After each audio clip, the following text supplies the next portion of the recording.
This morning we're going to release the information concerning the explosion and fire that occurred on Sunday, March 17th, 2019 in McCall, Idaho. We hope to have the presence of the Valley County coroner. I just spoke to him on the phone.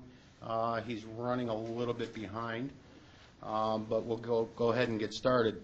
The Idaho State Fire Marshal's office was contacted at 5:45 p.m.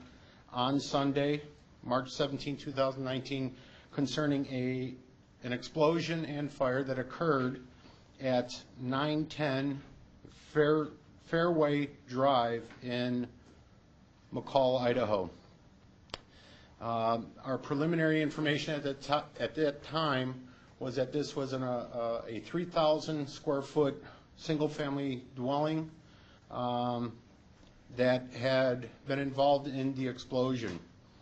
At this point, I'd like to point out that we received information that there was one fatality and one victim was flown to St. Alphonsus Hospital in Boise. That person, that survivor, owes her life to two very brave and courageous firefighters. Those firefighters, John Metz and firefighter Jason Beck, were running errands on that particular day, heard and saw the explosion, and responded to the scene. Armed with only a pressurized water fire extinguisher, after putting on their protective equipment, their protective clothing, made entry into this area and were able to rescue a female juvenile. Again, their actions, in my opinion, are the reason why this young lady was able to survive this horrific event.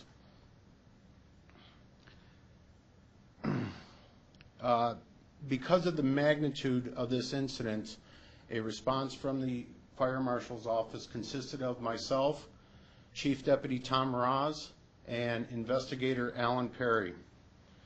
Chief Deputy Mraz and Investigator Perry arrived on the scene at approximately 9 p.m. that same evening. I arrived on the scene approximately an hour later. Based on our observations, there was an immediate concern of what occurred. Was this in fact a flammable gas explosion, or was this something else as a high explosive? Because of that, contact was made with the Alcohol, Tobacco, and Firearms, and they responded the following day with an investigator and an explosives expert.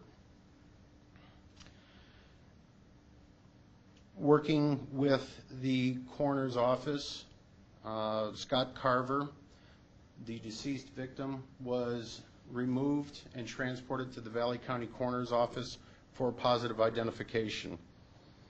Just this morning, I have been informed that the victim has been positively identified through DNA analysis.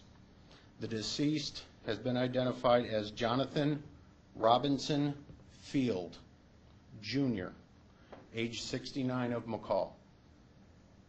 Our condolences go out to the family of this gentleman, and we wish them all the best, and we also wish a speedy recovery of the female juvenile. The extent of her injuries are protected by the Health Information Privacy Act, so we will not be releasing any of that information at this time. Because of the evening event, it was decided that the investigation would start the following morning at first light. An investigation team from our office, the Bureau of Alcohol, Tobacco, and Firearms, the McCall Fire Department, the McCall Police Department was assembled. I would like to point out that we had additional resources to assist with mitigating some of the hazards. Those agencies were the Payette Lake Sewer District and the McCall Water Department. Idaho State Police were also contacted. Their resource of a drone was used to take aerial photographs of the debris field.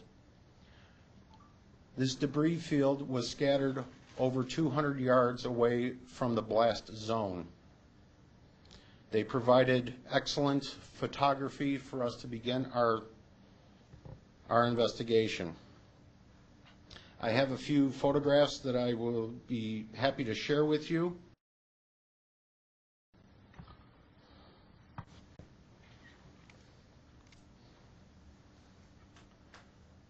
This is a photograph of the drone that was used, and here is the aerial photograph that was taken by that drone.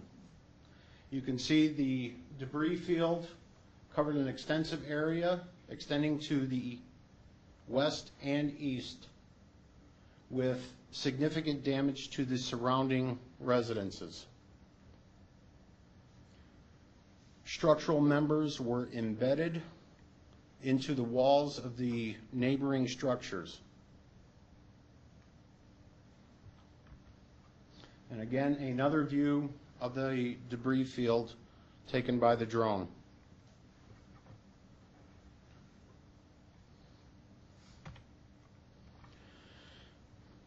Our efforts were concentrated in the epicenter of the explosion. The explosives expert from the Bureau of Alcohol, Tobacco, and Firearms verified that this was indeed a flammable gas explosion rather than a high explosive. After sifting through the debris, our focus became on the crawl space of this residence. There was a crawl space approximately 3 feet deep on the lower level. An examination of the propane and propane equipment was completed by our office. The meter was severely damaged by the ensuing fire. An examination of the piping was also done where joints had shown fracture. It is believed, after conducting interviews with the survivor, she had indicated that on Saturday, the day before this incident, she did detect an odor of propane. What she was smelling was the ethyl mercaptan, that is an odorant put in by the propane manufacturers as a way of telling if there is a leak. You all are familiar with this. It smells like rotten eggs. She alerted her adult supervisor, her adult guardian, to this odor. Unfortunately, this odor was disregarded as the smell of dirty laundry. It is believed at that time that the propane had built up into this crawl space. It exceeded its explosive limits. There was not enough air mixture with the propane to cause any problems and would not ignite.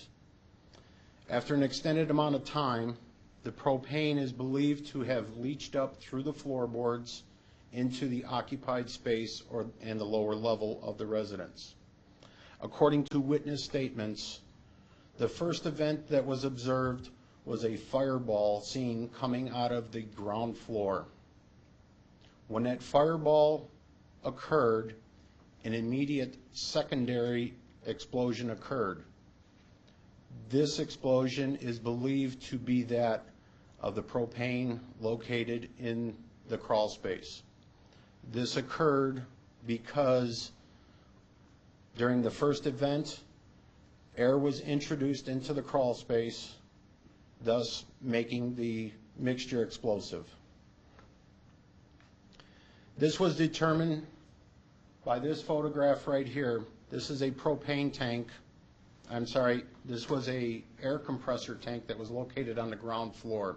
The ground floor was covered by a wafer board subfloor, and you can see that it is embedded on the valve of the air compressor tank. A great deal of force would have been needed for that to actually be embedded in that bleeder valve of the air compressor tank. Appliances were also examined, and we discovered that the furnace had been relocated inside the ground floor.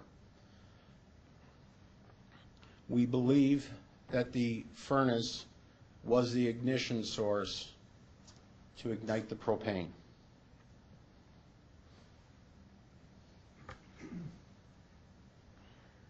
Again, all of the piping for the propane was examined, and there were several fractures at the joints. Our biggest reason for conducting this conference is to get a message out as quickly as possible. Ordinarily, we wouldn't do one of these conferences, but we felt it necessary, and based on my conversations with Chief DeJong, that it was necessary to get out a safety message. That message is, you have to protect yourself, especially during the winter time, with the amount of snow. In the month of February, the McCall area received a fair amount of snow in that particular month. In March, and on the day and preceding days of this incident, McCall had experienced some rather warm weather, reaching up into the upper 40s. It is believed that with this warmer weather and a series of snow slides that were indicated by the witness, additional weight was put on the meter and the regulator, causing a fracture inside the wall of the residence. Now, how can we prevent this? We can prevent this by, when a snow slide occurs, to clear it out right away. Create a path to your regulator. Create a path to your meter. Clear off any snow that is built up on the propane tank. In this particular residence, this was an underground propane tank that had served not only the house that was destroyed, but an adjoining house to the north was also serviced by that underground propane tank. In addition to this, if you find yourself needing to clear the snow off of your roofs, we ask that you protect that area with the simple use of a sheet of plywood. That's not to say to leave the snow stacked on that plywood. That needs to be dealt with immediately. There are commercial structures that are available to help protect those areas near your home with any type of gas appliance or gas meter or gas regulator. Technology has improved over the last several decades. We all should have an adequate number of smoke alarms in each of our residences. We should all have a carbon monoxide detector. In addition to that, I am pleading with the residents of Idaho that rely on natural gas or propane for either heat or to fire appliances to please install a flammable gas detector. This is a relatively inexpensive, cheap insurance that can essentially save your life. Early detection is important. If you smell or one of these detectors does activate, I urge everyone to immediately evacuate and call 911. A similar incident occurred the day before on Saturday, March 16th, in an area outside of Powell Junction, Idaho. This was a remote area approximately 4 miles from the Idaho-Montana border. It involved a residence owned by the state and occupied by a fish and game officer. A retired fish and game officer was moving out. The new fish and game officer was assisting so that he can move in. An Idaho State Trooper who lives in close proximity stopped to visit and meet his new neighbor. These gentlemen did detect a propane leak. They could smell it. They immediately turned off the propane gas. Unfortunately, this also accumulated in a crawl space. They opened up the windows. They opened up the doors to air the residents out. Unfortunately, the propane continued to pool in the crawl space. After some time went by and they could no longer smell the ethyl mercaptan or the odorant, they lit a wood-burning stove. Everything was fine until they went to heat up the residence and close the windows and close the door. A vacuum was created, sucking the propane into that wood-burning stove, and an explosion occurred. 2 people received minor injuries. Most notable was the Idaho State Trooper who received burns on his face and hands. The Idaho Fish and Game officer received only minor injuries, and he was near the epicenter of the event. Again, this is very important. Propane gas or any flammable gas can be very dangerous if it is not dealt with immediately. Again, I urge every resident of Idaho to invest in one of these detectors, to use good common sense, and to contact 911 when necessary. I will pause for any questions. Chief DeYoung is willing to answer any questions that you may have. Yes. Brown, I work for the Idaho Statesman. The girl who was injured, is she still hospitalized? It is my understanding that she is still hospitalized. This morning, CBS 2 News, is the condition, can we have a condition for her, stable, critical, at all? When I visited with her to conduct the interview, quite honestly, I can't get into details, but she is making a miraculous recovery.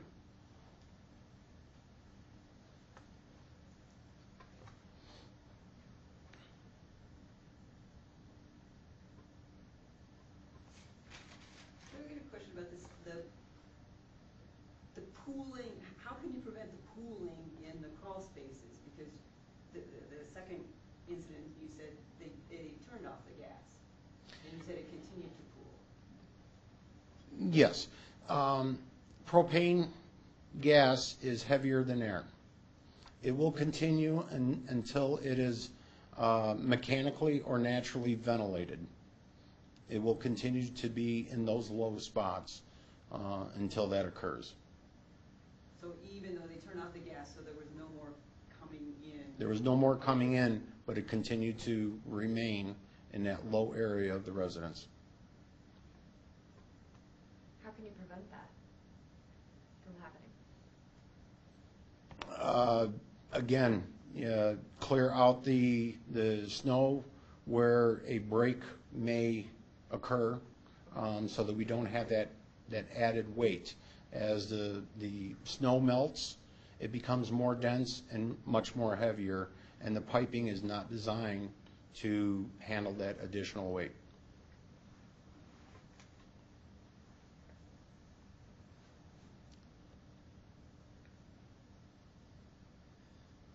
Well, if there are no further questions, this concludes this conference.